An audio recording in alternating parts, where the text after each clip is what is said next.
নমস্কাৰ বন্ধুসকল মোৰ নাম গোবিন্দ ৰাজখোৱা মই ৰাষ্ট্ৰীয় বাস্তু এক্সপাৰ্ট নুমেলজিষ্ট বন্ধুসকল আপোনালোকৰ সুবিধাৰ্থে মই চেনেলটোত বাস্তুৰ সম্পৰ্কে সংখ্যা তত্ত্বৰ সম্পৰ্কে জ্যোতিষৰ সম্পৰ্কে তাৰ লগতে তন্ত্ৰৰ বিভিন্ন প্ৰয়োগৰ ভিডিঅ'সমূহ ইয়াত আপলোড কৰি থাকোঁ আপোনালোকৰ বিভিন্ন সমস্যাৰ সমাধানৰ উপায়সমূহৰ সম্পৰ্কে মই এই চেনেলটোত আলোচনা কৰি থাকোঁ গতিকে অনুগ্ৰহ কৰি যদিহে আপোনালোকৰ মোৰ চেনেলৰ ভিডিঅ'সমূহ চাই ভাল লাগে মোৰ চেনেলটো ছাবস্ক্ৰাইব কৰি ভিডিঅ'সমূহ লাইক কৰিব কমেণ্ট কৰিব আৰু যিমান পাৰে শ্বেয়াৰ কৰিব বন্ধুসকল আজি মই আপোনালোকৰ লগত ভুল দিশত থকা কিটচেনৰ বাস্তুৰ প্ৰতিকাৰৰ সম্পৰ্কে ক'বলৈ আগবাঢ়িছোঁ বন্ধুসকল বাস্তু অনুসৰি কিটচেনটো আমাৰ কাৰণে অত্যন্ত এটা ইম্পৰ্টেণ্ট বস্তু যেহেতু কিটচেনৰ যি খাদ্য প্ৰস্তুত কৰা হয় সেই খাদ্য খাই আমি জীয়াই থাকিবলৈ শক্তি লাভ কৰোঁ তাৰোপৰি কিটচেন আমাৰ ঘৰৰ মহিলাসকলৰ স্বাস্থ্যৰ লগতো জড়িত হৈ আছে যেহেতু কিটচেনত বেছি সময় তেওঁলোকে কটায় যদি কিটচেনত বেছিকৈ বাস্তুদোষ থাকে বা ভুল দিশত কিটচেন নিৰ্মাণ কৰি থোৱা থাকে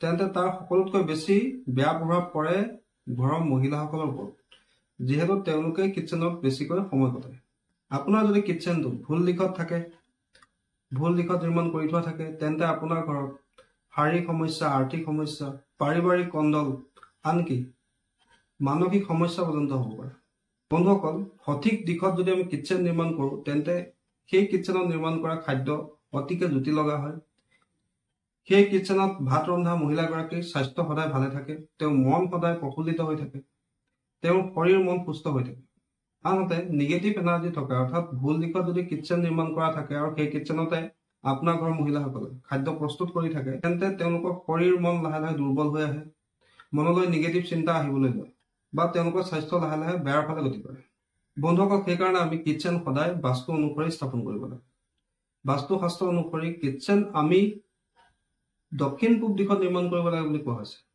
যেহেতু দক্ষিণ পূব দিশটো বাস্তু অনুসৰি অগ্নিকোণ অৰ্থাৎ অগ্নিতত্ত্বৰ দিশ বুলি কোৱা হৈছে গতিকে অগ্নিৰ দিশত আমি অগ্নিক স্থাপন কৰি ৰাখিলে আমাৰ ঘৰত ধন টকা পইচাৰ পৰা আদি কৰি সকলো দিশৰ পৰা সুখ সমৃদ্ধি আহে বুলি বাস্তুশাস্ত্ৰত কোৱা হৈছে বা যদি আমাৰ কিবা কাৰণে দক্ষিণ পূব দিশত বা অগ্নিকোণত আমি কিটচেন নিৰ্মাণ কৰিব নোৱাৰোঁ তেন্তে আমি দ্বিতীয় অপশ্যন হিচাপে ছেকেণ্ড অপশ্যন হিচাপে উত্তৰ পশ্চিম অৰ্থাৎ বায়ুকোণত বা দক্ষিণ দিশতো নিৰ্মাণ কৰিব পাৰোঁ কিন্তু অন্যান্য কোনো দিশতে কিটচেনক বাস্তুশাস্ত্ৰ অনুসৰি ভাল বুলি কোৱা নাই উত্তৰ দিশেই হওক পূব দিশেই হওক পশ্চিম দিশেই হওক কোনো দিশতে কিটচেনক অৰ্থাৎ অগ্নিক ভাল বুলি কোৱা নাই কিটচেনৰ তিনিটা দিশৰ কথা কোৱা হৈছে সেই তিনিটা দিশ হৈছে দক্ষিণ পূব অৰ্থাৎ অগ্নিকোণ নহ'লে নৰ্থ ৱেষ্ট অৰ্থাৎ বায়ুকোণ আৰু যদি বায়ুকোণত আপুনি স্থান নাপায় তেন্তে আপুনি দক্ষিণ দিশৰ ফালেও কিটচেন নিৰ্মাণ কৰিব পাৰে যিহেতু দক্ষিণ দিশো অগ্নিতত্ত্বৰ দিশ বন্ধুসকল কিটচেন নিৰ্মাণ কৰাৰ পিছতো আমি কিছুমান কথা আমি ধ্যান ৰাখিব লাগে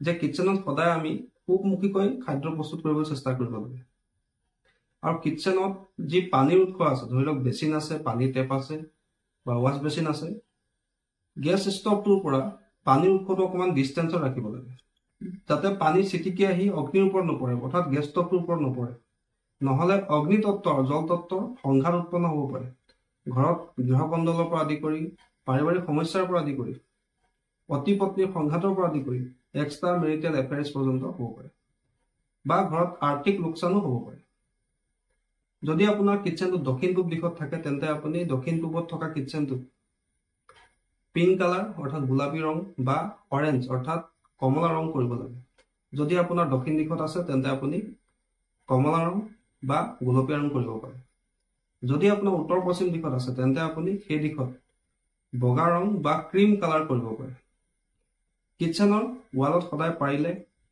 ফল মূলৰ চিত্ৰ শাক পাচলিৰ চিত্ৰ এইবিলাক লগাই ৰাখিব লাগে বন্ধুসকল তাৰোপৰি কিটচেনত কেতিয়াও ব্লেক টাইলছ লগাব নাপায় কেতিয়াও কিটচেনৰ যি স্লেব থাকে স্লেবৰ ওপৰত কলা ৰঙৰ গ্ৰেনাইট পাথৰ বা টাইলছ কেতিয়াও লগাব নালাগে এইটো ভুলেও কিন্তু কিটচেনটোত নিগেটিভ এনাৰ্জি উৎপন্ন কৰিব পাৰে যদি দক্ষিণ পূব দিশটোক বাদ দি অন্যান্য দিশত ধৰি লওক দক্ষিণ দিশত বা উত্তৰ পশ্চিম দিশত আপোনাৰ কিটচেন থাকে তেন্তে আপুনি দক্ষিণ পূব দিশত অগ্নিতত্ত্বৰ দিশত এটা ৰঙা ৰঙৰ বাল্ব ভিতৰৰ ফালে সদায় জ্বলাই ৰাখিব লাগে কিটচেন সদায় পৰিপাটি কৰি ৰাখিব লাগে অদৰকাৰী বস্তু বা বাচন বৰ্তন ৰাখি কিটচেনটো বিশৃংখল কৰি ৰাখিব নালাগে তাৰোপৰি কিটচেনক বৰঘৰ বুলিও কোৱা হৈছে গতিকে আপোনাৰ ঘৰৰ মুখ্য দুৱাৰখন খুলিয়ে কেতিয়াও আপোনাৰ কিটচেনটো দেখা পাব নালাগে তাৰোপৰি কিটচেনটোৰ লগতে মন্দিৰ বা আপোনাৰ টয়লেটৰ ৱাল লগ লাগি থাকিব নালাগে। এইটো কিন্তু এটা ডাঙৰ বাস্তু দোষৰ সৃষ্টি কৰে।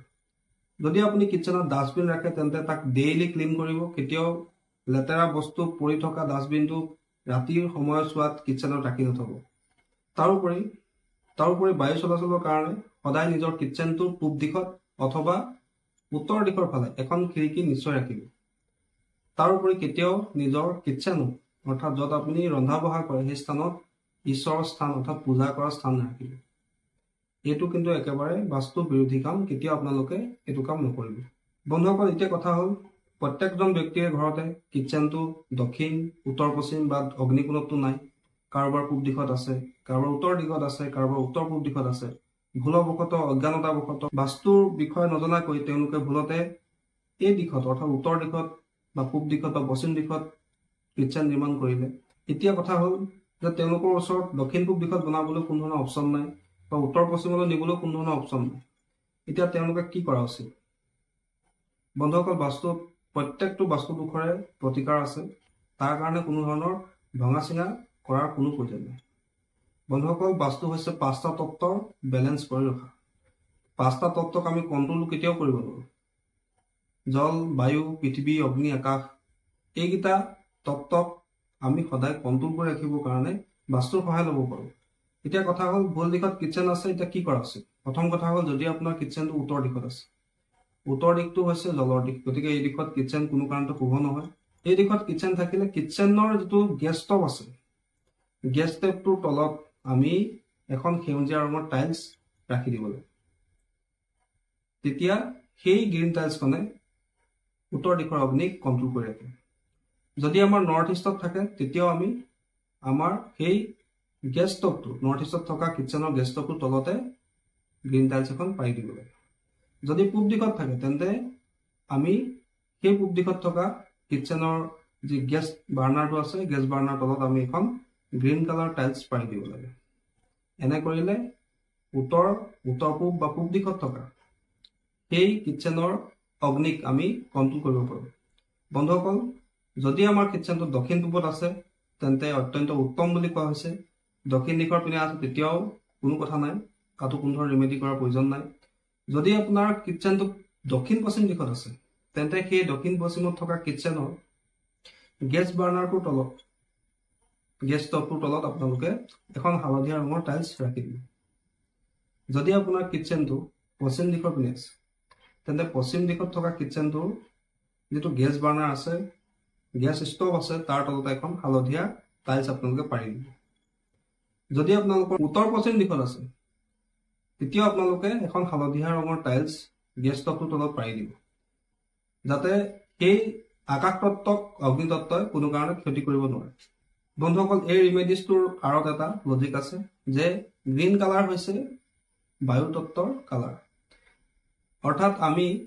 অৰ্থাৎ গ্ৰীণ কালাৰ টাইলছ যোগেদি আমি বায়ু তত্ত্বৰ জৰিয়তে অগ্নি তত্ত্বক কণ্ট্ৰল কৰিছোঁ। ঠিক তেনেকৈ হালধীয়া টাইলছখন হৈছে পৃথিৱী তত্ত্বৰ কাৰক, যিহেতু ভূমি তত্ত্বৰ ৰং হৈছে হালধীয়া।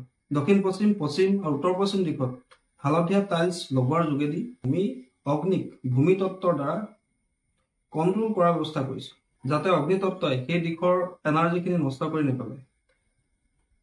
কিয়নো অগ্নি তত্ত্বৰ এটা বিশেষত্ব আছে, যি দিশতে অগ্নি জ্বলিব অগ্নিয়ে সেই দিশৰ তত্ত্বক জ্বলাই শেষ কৰি দিব।